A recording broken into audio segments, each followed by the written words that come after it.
Namaskar and welcome to Sunset Television. I am Vishal Dahiya and you're watching our show Perspective, where we bring you detailed analysis of key national and international issues. Today we're going to talk about the NCERT textbooks. In fact, last week, Parliamentary Standing Committee on Education, Women, Children, Youth and Sports submitted the action taken report on the reforms in content and design of school textbooks. According to the report tabled in Parliament, the committee has been informed that the NCERT has taken note of all the issues raised by it and will contribute adequately to bringing in a balanced perspective of all the gender in the national curriculum framework, syllabus and all the textbooks which will be developed as a follow-up of NCFs. Report also says that the process of development of NCFs has already been initiated by the NCERT. The parliamentary panel earlier had recommended that textbooks should have a greater portrayal of women in new and emerging professions as role models with a focus on their contributions and pathway of achieving the same as well. Now, the committee had also recommended that inputs from experts from multiple disciplines should be sought during the process of creation of content for textbooks to ensure balance and diversity of views as well. It should also be ensured that books are free of any bias and they should instill commitment to values enshrined in the Constitution and should further promote national integration and unity as well. So today we'll try and understand as to how this balanced perspective is being sought to brought in the NCERT textbooks and the curriculum as per the NCF. And for more on this, we're joined by a distinguished panel of experts. Let me first introduce them to you, beginning with, I have with me here in the studio Dr. C.B. Sharma, who's joining us. He's a professor of education at IGNOU. Welcome, Dr. Sharma, to our studios. We're also joined by Dr. Aditi Anil Jain. She's chairperson of Kaya Green School. And Professor Dinesh Prasad Saklani, director of NCERT, is also with us. Welcome, both of you also, to Sunset Television. Let me begin with you, Professor Saklani, since you're the helm of affairs at NCERT. We would like to understand more about what the committee had said in its report, because the ATR which we are talking about, which has been tabled last week, is on what the recommendations were and what action has been taken. The idea is for us to understand what the committee said and what is the essence, what we're looking at when we talk about balanced perspective in textbooks. You are right that as the committee has said so many things, and that is really we are doing. As far as the formulation of the NCF is concerned, NCF is being prepared and already we have launched the NCF for foundational stage, and books are being prepared for that. We are taking balanced view in the way that the textbooks will have the greater portrayal of women in new. It is important to inculcate gender sensitivity from an early age. From the beginning of the schooling years itself, knowledge domains constructed in different disciplines must reflect gender justice, equity and equality given the age and stage appropriateness that we will take account into our textbooks. And its textbooks must be free from all sorts of biases. Language, illustrations, content of textbooks will be able to introduce a continuity of Indian value system in the society to improve the status of girls, women and transgender, along with this sensitizing each gender of mutual respect. The selection of themes of the textbooks will ensure the spirit of coexistence and cooperation, not confrontation between the sexes. Promotion of self-esteem and self-confidence, learning to live together, valuing the contributions of each gender, and equal participants in all developmental initiatives, and not only as beneficiaries or passive recipients.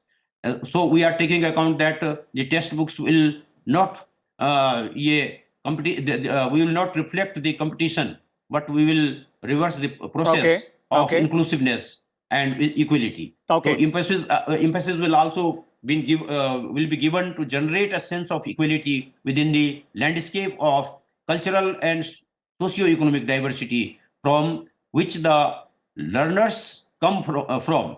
India, and local knowledge is therefore an integral part of generating the sensitivities. This will not only become a tool for portraying the diversity, but textbooks will also, with the combination of appropriate content, visuals, Okay, and okay, Professor exercises will Saklani, be, Professor Saklani, representation. I'll come back to you. You've summed up nicely as to what exactly is being done. But let's look at the core issues here, and I'll bring you here, Dr. Sharma. As Professor Saklani was saying, and as the standing committee report is also focusing upon, how now we need to understand how much of a need is right now to ensure that these measures have to be put in place. Specifically, because we're talking about the NCF, the National Curriculum Framework, the new NCF which we're talking about, and these changes once incorporated in NCFs, then they will further move on to the textbook. So, what kind of aspects need to be looked at? Thank you very much, Vishalji. I think we are talking in the future. What should happen and what is the report of the parliamentary committee? I would like to start by saying that look at the parliamentary committee reports in the past and all the reports about women education, education per se, you'll find they are all the same. What I would like to hit at is there was no intention. We wrote very good documents. We said very good things about women education and everything. Remember the Vardha scheme of 1937? What did Gandhi say? Gandhi said, give girls the prominence. The village girl must be the teacher who should take care of the children because she is the best teacher and she is best placed to take care of them.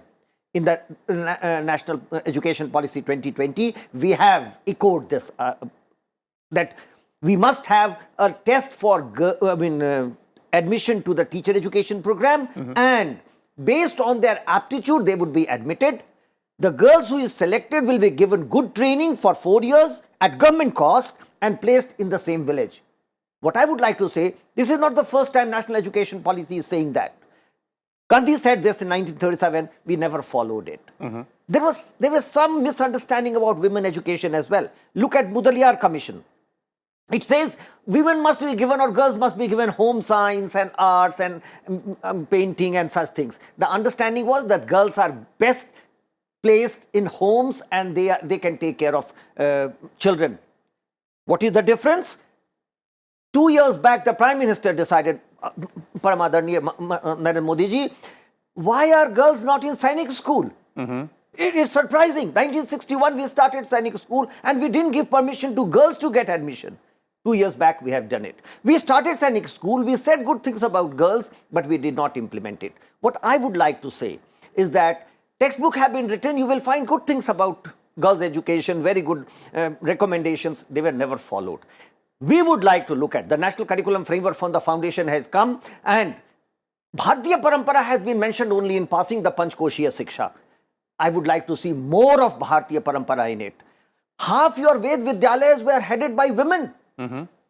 Even the institution, the Vedic centers for archery, for martial arts, they were headed by women. We have forgotten them. They are not in the textbook. What I would like to look at is the actual Bharatiya understanding about women and the understanding of Ardhanarishwar. A man is not complete without women. Dr. Sharma, two things here. How do we, portray or implement this in the textbook? That's the question because, yes. That's what we are looking at. Bringing in gender parity or rather, gender-based balanced perspective in the textbook so that children starting from, class 1 onwards or even nursery and KG onwards, they understand as to this is how you have to look at and based on role models as the committee is saying. So how do you suggest should be the approach to bring that in the textbooks, in the curriculum? I will give you one or two examples. Look, we have now started the schooling from the age 3, which we are going to call foundation state, class age 3 to 8. My strong recommendation would be let there be toys which are gender neutral in the sense let boys also play with dolls and girls also play with cricket ball and bat. They will start developing that understanding at age 3 that we are all equal. What we have been doing is we give a doll to the girl and a bat and ball to the boy. Don't do that. We are at a very crucial stage which will pave the way for 21st century. The National Curriculum Framework for Foundation has come. Design your preparatory classes and class 1 and 2 based on Indian tradition and make it gender neutral. Okay. Give them toys because at 3 to 6 years, we have planned that there would be good toys in the Anganwadis, in the play school and they will play with it. Let boys and girls play with the same toys, develop same understanding and make them understand that you're not different, you're the same. Maybe biological differences are there, but you have the same capabilities. You are capable of doing the same. I'll give you one example. We have been training the teachers of the Sainik school.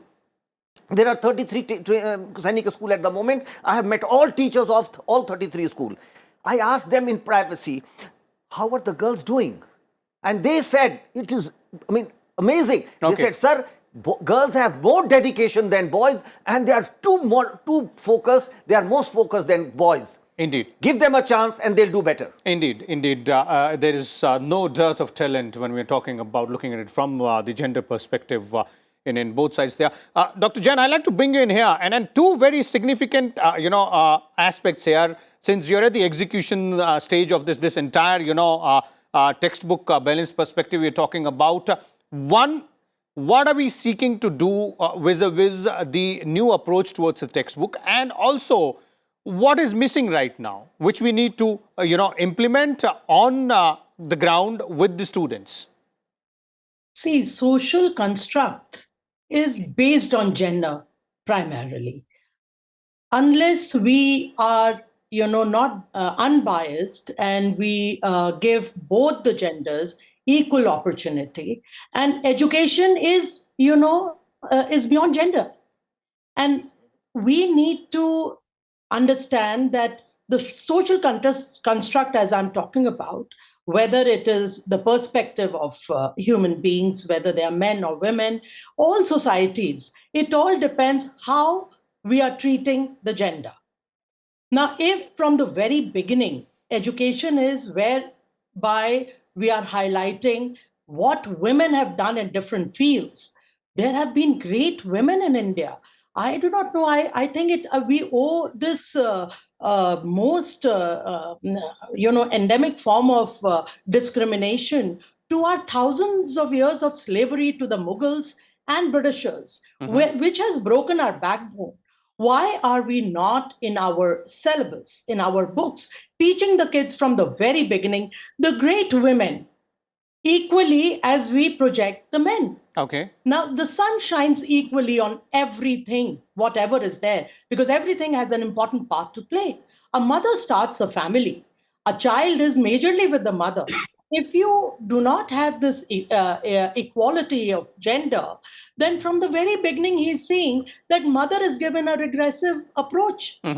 She is not respected. Then how do we expect tomorrow by simply telling a child that, you need to respect women? Okay. Unless there is respect, unless there is projection of what women are doing and have done in the past, the glorious past of our Indian heritage, we cannot expect our country to progress in a balanced way.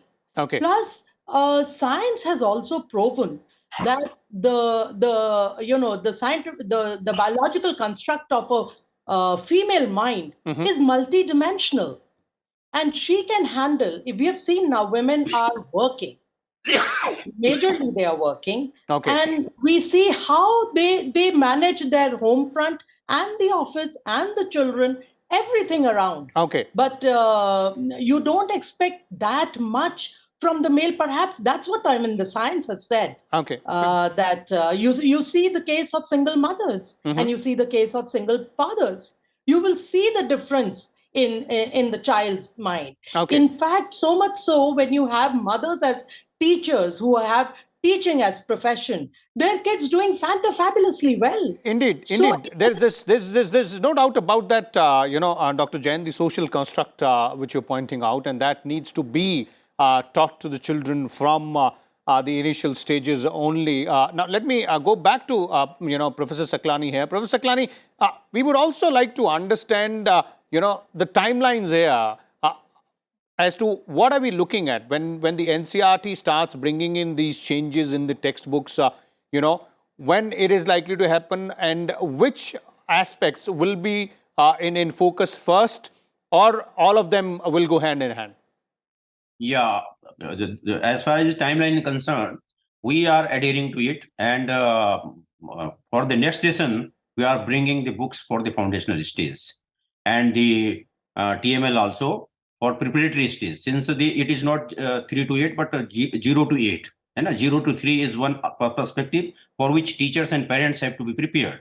And I also advocate that mother is the first teacher of kids, and she must be honored, empowered, and taken care of, which has been in our sanskaras earlier. Because during the conception and pregnancy, woman was taken care of a lot. It is has been preached in our sanskaras, and that we are going to integrate, and Panchakosa will be there in a larger format. That development will be there in the books, and we will be adhering to this. And as far as the perspective is concerned, the Indian perspective, yatra narestu pujanti ramanti tatra devta, it will not only be preached, but it will be practiced, and that will be the focus and emphasis of our books and textbooks. We'll try to accommodate all these issues in a balanced manner, so that no discrimination should be there, and sanskaras are important. Okay. When we teach our daughter, then we should think that she is just like our son. There should be no discrimination. That parity and equality will be reflected in our textbooks through illustrations and various, chapters and whatever content we are carrying on. Everywhere there will be the same thing. Just now, 2 days back, the NDA result was declared, and a girl from the minority committee has been selected for the fighter pilot.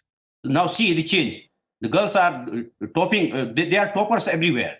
Rather than they have the major chunk of the toppers. So their capability is in no question. So we have to promote this. But the mindset of the families, mindset of the society has to be changed regarding to the sensitivity to the girls and giving them equal opportunity. That our books will have this, and we will follow our timeline, and we are committed to do that. To bring the new books with the new perspective. That is there. It will not remain in documents only. It will be reflected in our classrooms. So from next session onwards, what Professor Saklani is saying, that it'll start coming in now. Dr. Sharma, you were earlier pointing about various cultural aspects as well. The committee's report also focuses on values enshrined in our constitution. Of course, gender parity is one of them, but then there are others as well. So how do we bring about those changes also? It's so reassuring to hear Professor Saklani say that what has been our culture will reflect in the textbook and it will be practiced. I have been part of the whole process of National Education Policy 2020 right since 2015, when Smriti Irani ji was the minister. I would like to highlight that what you see in the policy is a reflection of that great lady who initiated this process of developing the national education policy. And that is why you see that the seed that she had sown about women, girls, and a great nation has now become a tree. Now, what is to be done? The textbooks have always been regressive. Read between the lines, expressions, and you will find the girl taking a back seat. Saklani ji has given very good example. A girl has topped the NDA. One girl. Why not many girls? 50%. 50% of the population is of girls, and why have they been put at a backward position? What I would say is that our textbooks must be very well written. It has not been written. When you read the textbooks, you find that what is said in the policies, what is said in the documents is not reflected in the textbook. I would expect that they are in letter and spirit reflected in the textbook, and also given exercises. The exercises that we do in the school, the whole, school as a place should look like equal opportunity place, level playing field for all. Like what I said about Sainik School. We need to look at our institution, their processes, everything, and implement it. Much of it has been done already. We have changed many situations. Like, I would also like to make the reference of Kasturba Gandhi Balika Vidyalaya. 2005 it was started. Look at the Balika Vidyalayas before 2014. It looked, I personally visited Kasturba Gandhi Balika Vidyalaya. It looked like a ghetto. You just started a scheme, did not give them equal opportunity. What I can see now is that we are changing. Good things were there, they were introduced, but not well implemented. Again, I will like to refer, you must have a national aptitude test for teachers after class 12. There are 62 boards in the country. Every school board, girls outperform boys. Where do they get lost?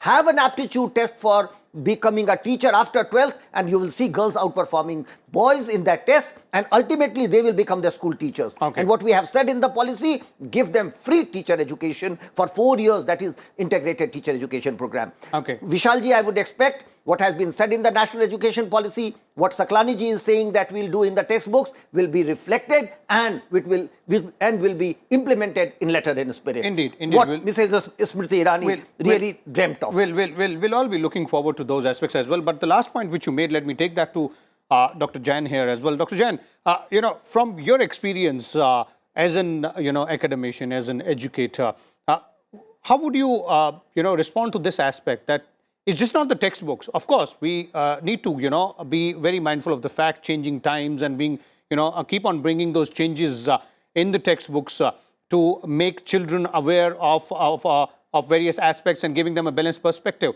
But there are other factors also, like efforts on the part of the teachers, efforts on the part of the parents as well. The education has to be holistic. It can't be just based on the textbooks. There has to be focus on other aspects as well, as Dr. Sharma is saying, vis-a-vis teachers, their training, and the involvement of parents also. Absolutely. In fact, unless it is made into turn into a curriculum whereby it becomes mandatory for schools to inculcate that into their system of education, it is not quite possible. Like when it starts reflecting in books, you see, I mean, when I see the syllabus of our kids, you go and see the literature. Literature we don't take lightly. What literature we read, we become. I mean, we need to bring in the great masters into our literature also, whether it's Hindi Sahitya or English Sahitya. We need to project what is being, what has been done in the glorious past of India. Look at India. It had the Nalanda University, Takshila, whereby everyone around the world came to get educated in India. So, I mean, I would request NCERT to also have some kind of a training program whereby when they make the module, when they turn the syllabus into how the kids will grow, multifold in multifold direction in equal on equal basis, is how these teachers, whether it is through videos, if it is very difficult for manually calling all schools, why not have these videos whereby it is compulsory for all schools, whether private or government, to understand the kind of thing that the government is thinking. Okay. Unless that is done, and you leave it free on various schools, I don't know how long. It may take very, very long. My humble request to the government, first of all, thanks to the government to even thinking of it. Let's not think of it for year after year. Let's just put it and do it on yesterday basis and start a training program through videos, which can be, put online, and the schools can have a guideline how to make sure that all genders are given equal opportunity, equal participation, and confidence. I mean, give as soon as you give confidence into anybody. You see a child growing, a child who is growing in an environment which pumps confidence into its personality, they do wonders. We've seen it in the past. We've seen it in our families. If you keep demoralizing the girls and put them in regressive form and confine their place into kitchens and their house chores, you cannot expect India to progress. Indeed, a holistic approach and a holistic effort has to be made. That's what you're pointing out, Dr. Jain. Thank you so much, Dr. Aditi Jain, Professor Saklani, and Dr. Shivi Sharma as well for sharing your views and insight with us and our viewers. As our experts were pointing out, various aspects of the changes which need to be brought in the NCERT textbooks, the Parliamentary Committee's report, the action taken on that, various aspects, specifically, having a balanced perspective vis-a-vis the gender parity, also bringing in the cultural ethos and the values enshrined in our constitution as well, keeping the textbooks free of any kind of biases. We'll keep a close watch on all the developments here and come back again. Till then, keep watching Sunset Television. Thank you.